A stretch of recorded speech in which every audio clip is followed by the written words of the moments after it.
how do I have the confidence to move forward? Because there's so many questions and there's so much uncertainty and no one knows. To me, emerging triumphant is daring to trust your voice, daring to express it, daring to act upon its guidance. And then when the proverbial caca hits the fan, because whenever we expand, whenever there's change, there's accompanying contraction. So when those contractions happen, what do you do? Do you flee? Do you freeze? Do you give up? I create clear thinking and decisive leaders who can amplify their influence. Contact me to find out how I can help you or your organisation. And today, our guest is Eliana Gilad. How are you doing? I am feeling very, very well, Judith, and real appreciative to be here with you. Oh, thank you. Me too. I think it's going to be a good conversation. You got it. So tell us about you. What do you want to know? Why do you do what you do? Because having been a CBS broadcaster, having a background, having been born in Hollywood underneath the sign, having left there, because it was ever since I was a little girl, I knew that everyone has a role to play in this life, that discovering, like really knowing your voice, hearing yourself and expressing it is important. Not that I grew up that way, but I knew that since I came into this world. And I live my life that way, one day at a time. My life actually has been so much more interesting than any Hollywood movie could ever be. And my reason for living my life, I've devoted my life and my career to the resurgence of an ancient feminine leadership and healing voice practice that today is medically proven, that it's based on an ancient feminine leadership way that's directly connected to my lineage.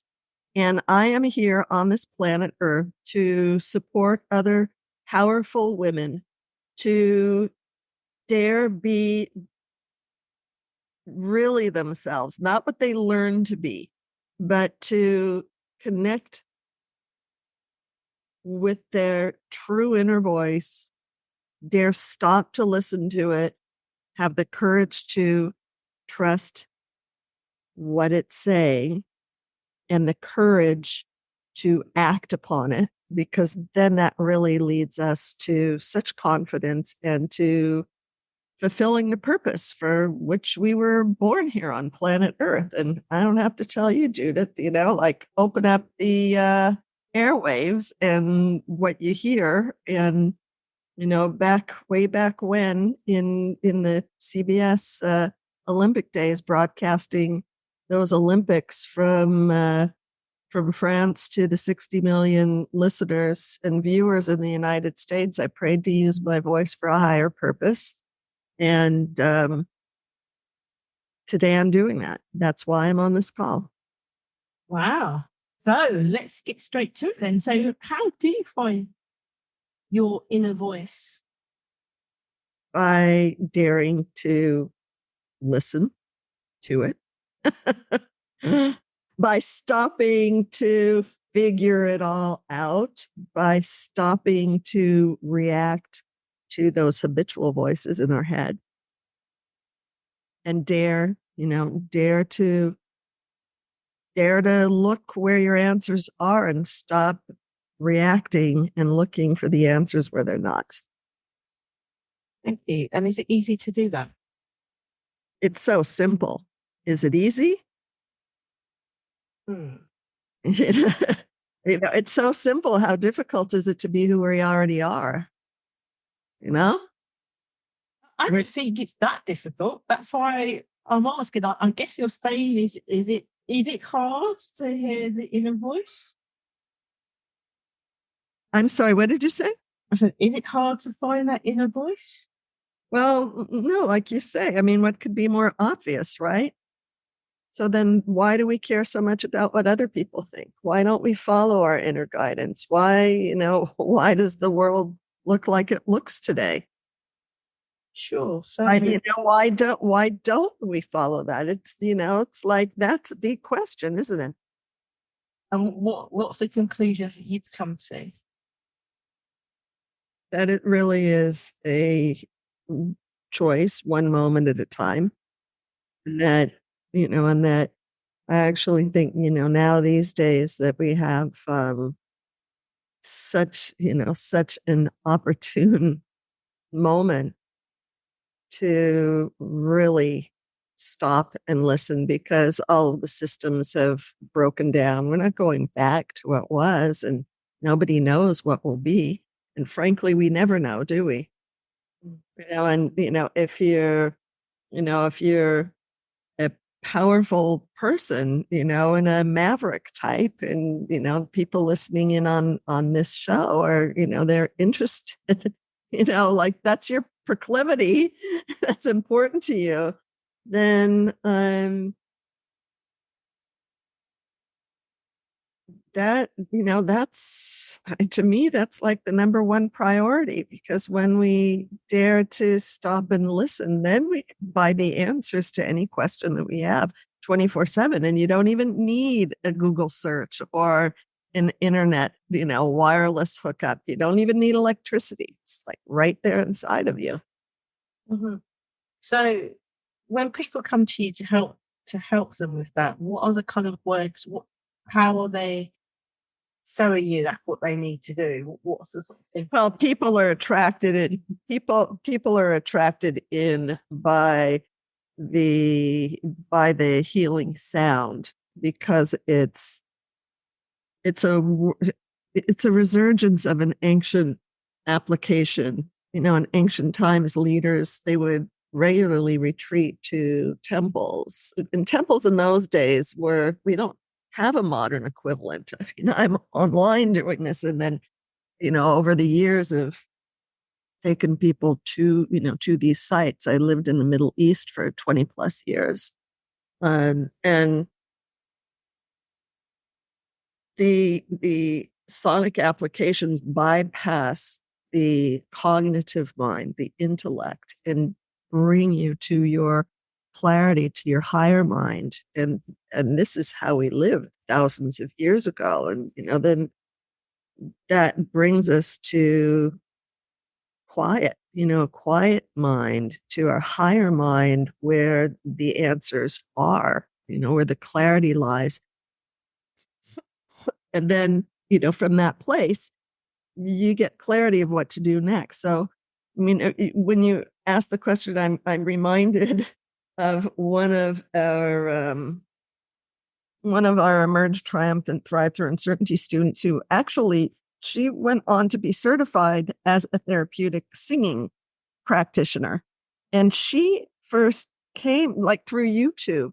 Her husband, she was caregiving her husband, who had late stages of pancreatic cancer. And so she was listening to all kinds of meaning of life, like the larger questions of life. And I think through Marianne Williamson, I presented a lot with Marianne Williamson, and so she heard a sonic application that I composed, on some, I don't know, on one of the events with Marianne. And then she looked me up, but there's a free class. She wouldn't even come online. She was so sensitive that she wouldn't come online. And this is a very conscious woman. We're not talking about somebody who's at the beginning of their road. She was very conscious, but just where she was in this, what's going to be, like, the old is ending, but you can't quite meet what's happening, or you don't know how to make sense of it, because it doesn't make sense. And finally, I remember first did like this 5-day course, and she participated through email. And I remember getting those emails from her going, who is this woman from down under in the name of a town, which I can hardly pronounce? But she participated and she was, I mean, you can tell this was a woman of quality, and then maybe 6 months later, in a free workshop, she came and she actually came online. What I do remember is that we had a question and answer. It was to launch like the next version of Emerge Triumphant. And I remember that uh, we did a question and answer, and we have a wonderful, wonderful community. So there were a group of us, just very authentically online, and we were about to get off, and she comes on at last minute, very gingerly, and you could see Judith at something popping. I don't really even know how to describe, but there's that point where you dare, you doesn't make sense and you're terrified, but you jump in and you don't know. And she was like, ah! She was like gargling, not really making sense. And then she just has this epiphany moment or something. And then she starts speaking, and then she did decide to be in the course. And what's really amazing is that even when she came in, we were in lockdown. So she did this, there was no live course going on, but it was just so clear that that whatever happened there, that she was ready. And it's just so exciting to see that, it's like, that kind of like an echo, like a it's a vibration, that attracts you in when you're ready. It's not something, I've been at this for 30 plus years. I have never gone out to, the internet ways to market and the advertising. I've never, that's this isn't, your authentic voice is not something you can sell. It's who you are already. Right? Quite an interesting way, your authentic voice isn't something that you can sell. So, what exactly is Emerging Triumphant? What do you mean by that? What do I mean by that? Well, having lived in Israel for 20 plus years through wars, social unrest, displacement, and come out the other side triumphant, thriving through it, I know how to thrive through uncertainty. And what I mean by Emerge Triumphant is you may not be having bombs literally dropping in your life, like I did, but there are bombs dropping all around if you're, honest with yourself. Everything's changing, and a bomb could be, one way you were living or you were working, and it doesn't work anymore. And in these times, these post-pandemic times, dependent upon where you are in the world, some places are opening up and other places are still locked down. And where you were during this time, we've been in a collective trauma, and now I can see the writing on the wall. It really reminds me a lot of those 3 wars. It's like you come out and you can't go back, but where are you going to go? And so many people are hiding, under a rock, or, a proverbial rock, say, well, I don't know. And can I really, how do I come back out? I did a radio interview the other day, and there were a few women who were asking, well, how do I come back out? And they live in places where it wasn't really locked down, but, how do I have the confidence to move forward? Because there's so many questions and there's so much uncertainty, and no one knows, so to me, Emerging Triumphant is daring to trust your voice, daring to express it, daring to act upon its guidance. And then when the proverbial caca hits the fan, because whenever we expand, whenever there's change, there's accompanying contraction. So when those contractions happen, what do? Do you flee? Do you freeze? Do you give up? Do you, and your monkey mind will come up, with all kinds of ways to argue for your limitations, especially these days. What do you do? Emerging triumphant to me is meeting all of that and hearing something beyond all of that and acting upon that which is beyond just being who you are. Like you said it yourself, Judith, before. How difficult is that? So I know your book has been sort of described as the message that it's trying to give to me, like your voice makes a difference. So is that about getting people to recognize that if they find their voice, they can make a difference? Or is it more about the steps of things that you can do to make a difference? Both. And your voice does make a difference, for better or for worse. Yeah. Right? Those voices going, oh, you shouldn't, the voices of fear, they're making a huge difference, real destructively in your life and in everyone else's, because we need to hear each voice today. Mm-hmm. Or constructively, when you dare to really, really, really listen. And, it's that part that, you might not have words for it, but Do you know what I'm talking about? Yeah, I do. And I'm curious as to, I was just sort of reading what they say about your book, and I'm interested to say, because it says here that the book introduces readers to the ancient wisdom behind feminine power and reveals the connection to the small, still voice beyond the cognitive mind. So tell us more about that. Yeah, that's what I'm referring to. There's that small, still voice that when you dare stop long enough to listen, that you will hear guidance. But in order to hear that voice, you have to stop long enough and look, and listen for that voice, because those other, the limiting thoughts and the critical voices, and they're so loud, even though we're not physically enunciating them outside. That's not politically correct. Or I don't know, these days people do. But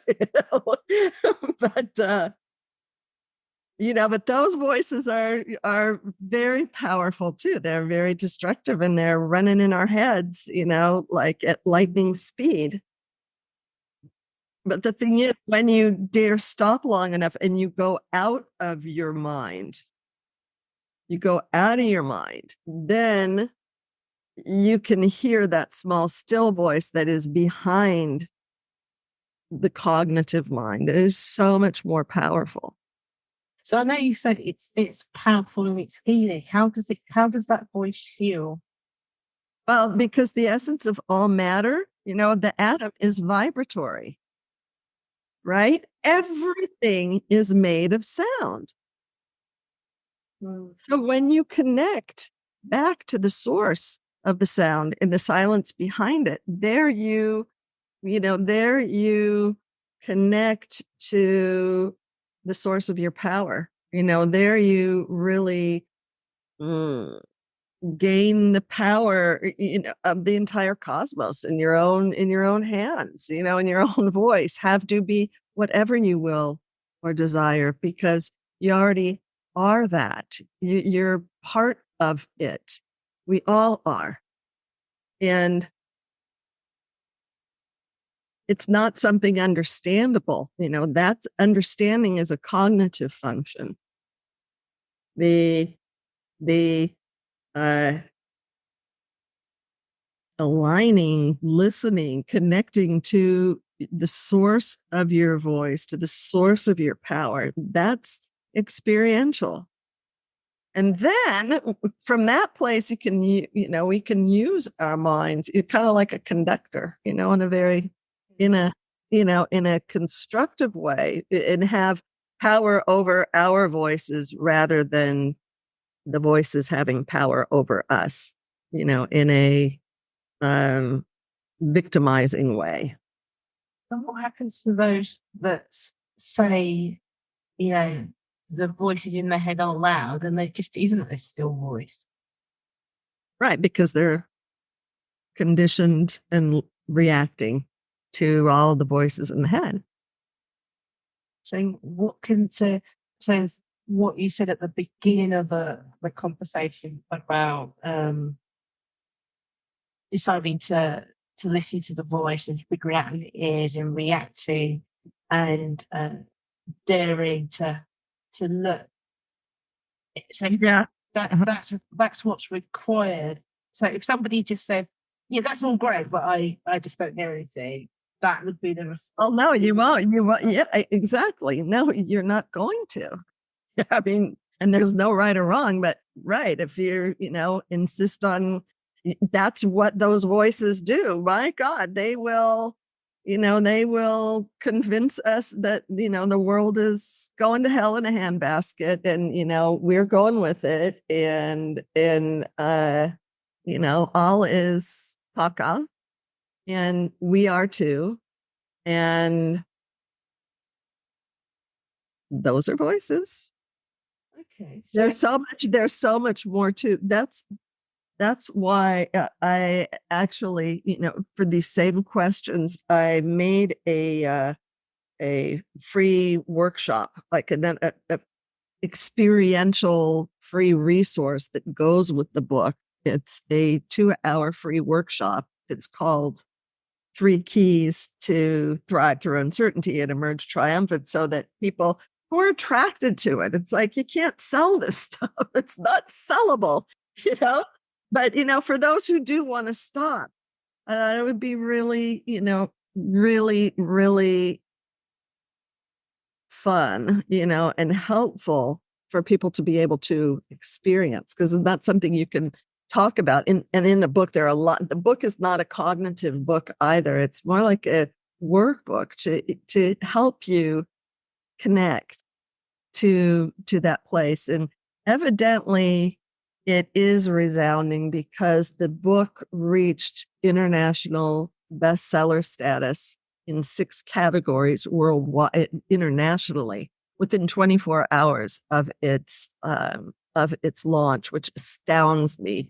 I'm not astounded in a negative way. Thank you. And I only say that for the purpose of supporting other people who might be listening, who are saying, well, I can't, it's addressing, that cynicism that we have, well, it can't for me, or why. But it's like, given where we're at today, the good news about that is that we're in such pain that the space is open.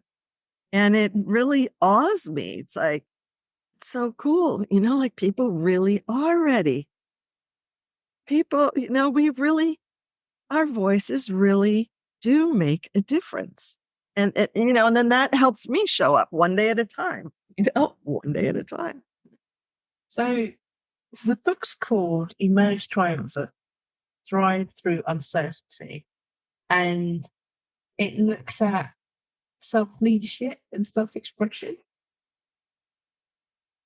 Correct. Yeah. Correct. Yeah. And where can people get that book? At voicesofeden.com/book.